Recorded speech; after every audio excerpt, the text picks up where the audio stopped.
ជម្រាបសួរបងប្អូនទាំងអស់គ្នាបាទថ្ងៃនេះយើងមកសិក្សាពាក្យបន្តទៀតហើយនៅក្នុងមេរៀនទី1នេះគឺមិនទាន់ចប់នៅឡើយទេបាទគឺយើងនៅសិក្សាអំពីសម្ភារៈក្នុងផ្ទះដដែលដូច្នេះបងប្អូនមើលមកក្រោមតែម្ដងណាចឹងថ្ងៃនេះយើងនៅសិក្សាចំនួន5ពាក្យទៀតហើយពាក្យទី1របស់យើងក្នុងថ្ងៃនេះគឺ hanger hanger hanger ហ្នឹងបកប្រែមកថាប្រដាប់ព្យួរខោអាវណាប្រដាប់ព្យួរខោអាវហ្នឹងបងប្អូនខ្លះហៅការហៅខោអាវអីចឹងហ្នឹងអញ្ចឹងអង់គ្លេសថា hanger hanger ពាក្យទី2 table table ប្រែថាតុ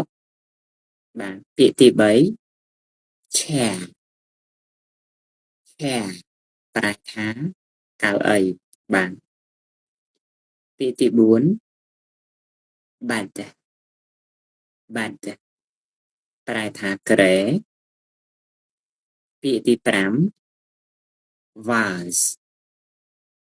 vase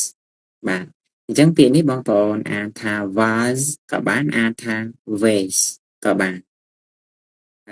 បើសិនជាបងប្អូនអានថា vase គឺអានតាម UK ណាអានតាមអង់គ្លេសតែពេលអានថា vase គឺអានតាម US ប្រែថាថូបាទដូច្នេះបងប្អូន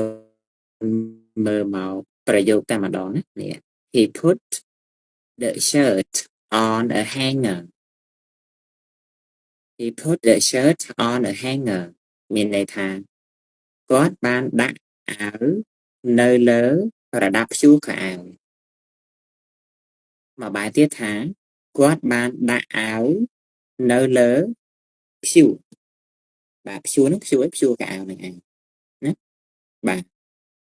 ប្រយោគទី2 The book is on the table The book is on the table មានន័យថាសៀវភៅនៅលើតុបាទ table ហ្នឹងតុបាទប្រយោគទី3 This is a chair ណា This is a chair មានន័យថានេះជាកៅអីមួយប្រយោគទី4 There are 2 beds in the hotel room There are 2 beds in the hotel room បានន័យថាក្នុងបន្ទប់សន្តាគារហ្នឹងមានគ្រែ2អញ្ចឹងណាបងប្អូនបាទអញ្ចឹង There are 2 beds in the hotel room តោះប្រយោគទី5 This is an old vase This is an old vase មានន័យថានេះគឺជាថូចាស់មួយអញ្ចឹងថ្ងៃនេះយើងសិក្សាតែ5ពាក្យហ្នឹងហើយគឺពាក្យទី1 hanger ប្រែថាប្រដាប់ព្យួរខោអាវពាក្យទី2 table ប្រែថាតុពាក្យទី3 chair ប្រែថាកៅអី